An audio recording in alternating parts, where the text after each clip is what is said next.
भारत को विश्व गुरु क्यों कहा जाता है और भारत ने विश्व को आगे बढ़ने में क्या योगदान दिया। प्राचीन संस्कृति से लेकर इसके आधुनिक योगदान तक हम उन सभी तरीकों को जानेंगे जिससे भारत ने हमारी दुनिया को बेहतर बनाने के लिए आकार दिया है। ताजमहल से लेकर महात्मा गांधी तक भारत ने विश्व पटल पर अपनी छाप छोड़ी है। हम उन सभी आविष्कारों के बारे में भी जानेंगे जिसमें भारत ने योगदान दिया है। भारत को अपने प्राचीन इतिहास, समृद्ध सांस्कृतिक विरासत और आध्यात्मिकता, दर्शन, गणित, विज्ञान, चिकित्सा, कला और साहित्य जैसे विभिन्न क्षेत्रों में योगदान के कारण भारत को दुनिया में विश्व गुरु कहा जाता है। हम भारत की धार्मिक मान्यताओं, भाषा और खान पान के प्रभाव के बारे में भी बात करेंगे और अंत में हम भारत की विविधता, इसके अद्भुत परिदृश्य और भारत में रहने वाले लोगों के बारे में भी जानेंगे जो भारत को विश्व प्रसिद्ध बनाने में योगदान दे रहे हैं। देखिए दोस्तों, भारत 15 अगस्त 1947 को ब्रिटिश शासन से स्वतंत्रता प्राप्त की। भारतीय स्वतंत्रता आंदोलन एक लंबा और कठिन संघर्ष था जो 19वीं शताब्दी के अंत में शुरू हुआ और 20वीं शताब्दी की शुरुआत में समाप्त हुआ। 1885 में स्थापित भारतीय राष्ट्रीय कांग्रेस ने स्वतंत्रता के संघर्ष में महत्वपूर्ण भूमिका निभाई। महात्मा गांधी, जवाहरलाल नेहरू, सरदार वल्लभ भाई पटेल और सुभाष चंद्र बोस जैसे नेताओं ने अहिंसक, सविनय, अवज्ञा और राजनीतिक आंदोलन के माध्यम से आंदोलन की अगुवाई की। 1947 में ब्रिटिश संसद ने भारतीय स्वतंत्रता अधिनियम पारित किया जिसने भारत और पाकिस्तान को स्वतंत्रता प्रदान की और दो अलग अलग प्रभुत्व बनाए। इस अधिनियम ने भारत के विभाजन को धार्मिक आधार पर प्रदान किया जिसके परिणाम स्वरूप व्यापक हिंसा हुई जिसमें लाखों लोग बलिदान की भेंट चढ़ गए। जवाहरलाल नेहरू भारत के पहले प्रधानमंत्री बने और देश ने 1950 में एक लोकतांत्रिक संविधान को अपनाया।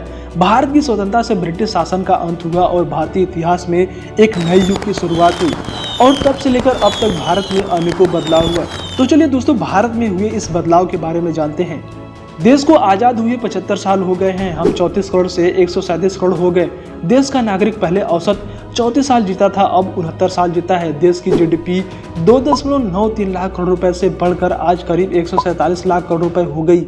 आम आदमी की सालाना कमाई 274 रुपए से बढ़कर 1.5 लाख रुपए से ज्यादा हो गई। इन 75 साल में देश में बहुत कुछ बदला है। आइए जानते हैं इस बदलाव के बारे में। जब हम आज़ाद हुए थे तब देश की आबादी 34 करोड़ के आसपास थी। 1951 में देश की पहली जनगणना हुई। उस वक्त हमारी आबादी 36 करोड़ से थोड़ी ही ज़्यादा थी। आखिरी बार 2011 में जनगणना हुई थी, तब आबादी बढ़कर 121 करोड़ के पार पहुंच गई। हालांकि आधार बनाने वाली संस्था UIDAI ने जुलाई 2022 तक देश की आबादी 137.29 करोड़ से ज़्यादा होने का अनुमान लगाया है।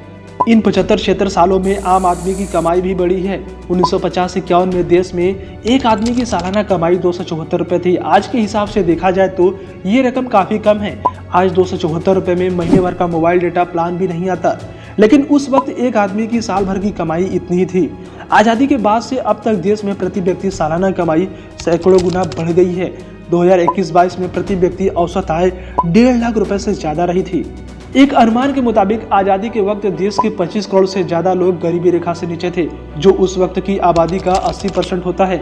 हमारे देश में 1956 के बाद से गरीबी की संख्या का हिसाब किताब रखा जाने लगा। BS मिन्हास आयोग ने योजना आयोग को अपनी रिपोर्ट दी थी। उसमें अनुमान लगाया था कि 1956-57 में देश के 21.5 करोड़ लोग गरीबी रेखा से नीचे थे। गरीबी रेखा के सबसे ताज़ा आंकड़े 2011-12 के हैं। इन आंकड़ों के मुताबिक देश की 26.9 करोड़ आबादी गरीबी रेखा से नीचे है, यानी उस समय तक देश की 22% आबादी गरीबी रेखा के नीचे आती थी।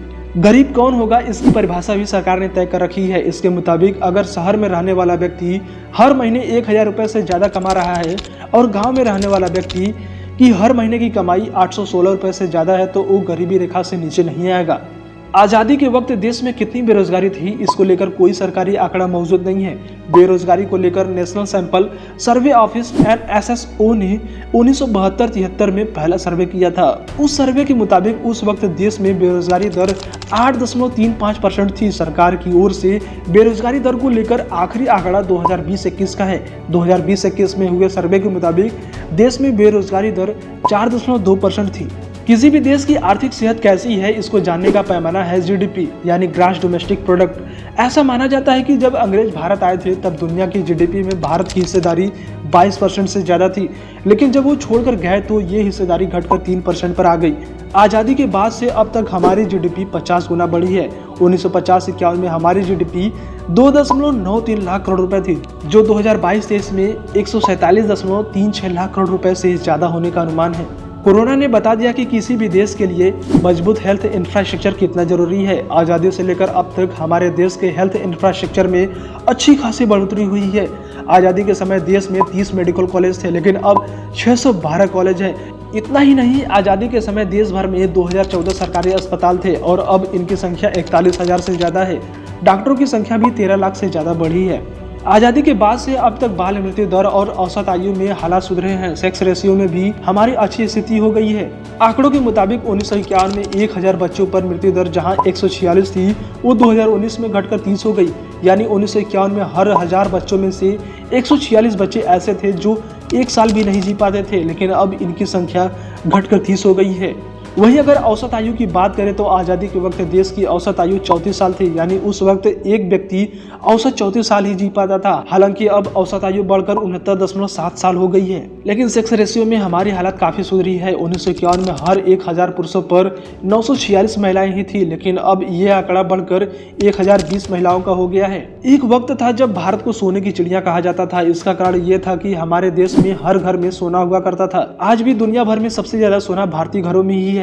आज 10 ग्राम सोने की कीमत 50,000 के आसपास पहुंच गई है, लेकिन जब हम आजाद हुए थे तब 10 ग्राम सोने की कीमत 90 रुपए ही थी। यानी अगर आज के हिसाब से तुलना करें तो आजादी के वक्त हम जितने में 10 ग्राम सोना खरीद सकते थे, आज उतने में 1 लीटर पेट्रोल भी नहीं आता। सोने के बाद अब पेट्रोल की कीमतों की बात करें तो आज देश में पेट्रोल की कीमतें 100 का आंकड़ा पार कर चुकी है, लेकिन आजादी के वक्त 1 लीटर पेट्रोल की कीमत महज 27 पैसे ही थी। साल 2000 तक 1 लीटर पेट्रोल की कीमत बढ़कर 29 रुपए के आसपास पहुंच गई। सरकारी आंकड़ों की माने तो 31 मार्च 1948 तक देश में 1.40 लाख के आसपास प्राइमरी और 12,693 मिडिल और हाई स्कूल थे, लेकिन आज देश में 15 लाख से ज्यादा स्कूल हैं। इसी तरह उस वक्त महज 414 कॉलेज हुआ करते थे और आज इनकी संख्या 42,000 से ऊपर चली गई है। उस वक्त बजट भी मात्र 74 करोड़ रुपए हुआ करता था और 2022-23 में केंद्र सरकार ने शिक्षा मंत्रालय को 1 लाख करोड़ रुपए से ज्यादा दिए हैं। केंद्र सरकार की agency national crime record bureau NCRB 1953 से अपराधों का लेखा जोखा रख रही है। 1953 में NCRB की पहली रिपोर्ट आई थी। उसके मुताबिक 1952 में देश में 6.2 लाख आपराधिक मामले दर्ज किए गए थे। उस वक्त 10,000 से ज्यादा मामले तो मर्डर के ही थे। NCRB की आखिरी रिपोर्ट 2020 के आंकड़ों पर आई है। इसकी माने तो 2020 में देश भर में 66 लाख से ज्यादा केस दर्ज किए गए थे, जिनमें 29,000 से ज्यादा मर्डर के केस थे। देखिए दोस्तों, भारत एक कृषि प्रधान देश है। आज़ादी के वक्त देश की ज्यादातर आबादी खेती पर ही निर्भर थी। ऐसा अनुमान है कि उस वक्त 80% से ज्यादा आबादी की आजीविका खेती से ही चलती थी। इतना ही नहीं, उस समय देश की GDP में कृषि का योगदान भी करीब आधा हुआ करता था। सरकारी आंकड़ों के मुताबिक 1950-51 में देश की GDP में कृषि का योगदान 52% के आसपास था, जो 2021-22 तक घटकर 20% से भी कम हो गया है। हालांकि इस दौरान कृषि उत्पादन में जमकर बढ़ोतरी हुई है। खेती से जुड़े कामगारों की संख्या भी बढ़ी है। खेती की बात हो तो मिनिमम सपोर्ट प्राइस MSP की बात भी करनी होगी। हमारे देश में MSP 1966-67 से लागू की गई। उस वक्त सिर्फ गेहूं को ही MSP पर खरीदा जाता था। उस समय 1 क्विंटल गेहूं पर सरकार 54 रुपए MSP देती थी। वहीं आज 1 क्विंटल गेहूं पर 2015 रुपए MSP मिलता है। तो दोस्तों, अब भारत के बारे में आप क्या सोच रहे हैं? क्या भारत विश्व गुरु बनने की ओर बढ़ रहा है या नहीं? अपना जवाब नीचे कमेंट सेक्शन में जरूर लिखें। और इस वीडियो को देखने में मजा आया हो या आपको कुछ न्यू जानने को मिला हो तो एक लाइक जरूर ठोकना और मिस्टर विकास चैनल सब्सक्राइब कर लो और बेल नोटिफिकेशन दबाओ ताकि आगे आने वाली हमारी सभी वीडियो की अपडेट्स को आप मिस ना कर सको। तो दोस्तों, अब अगले वीडियो में मिलते हैं, तब तक के लिए जय हिंद।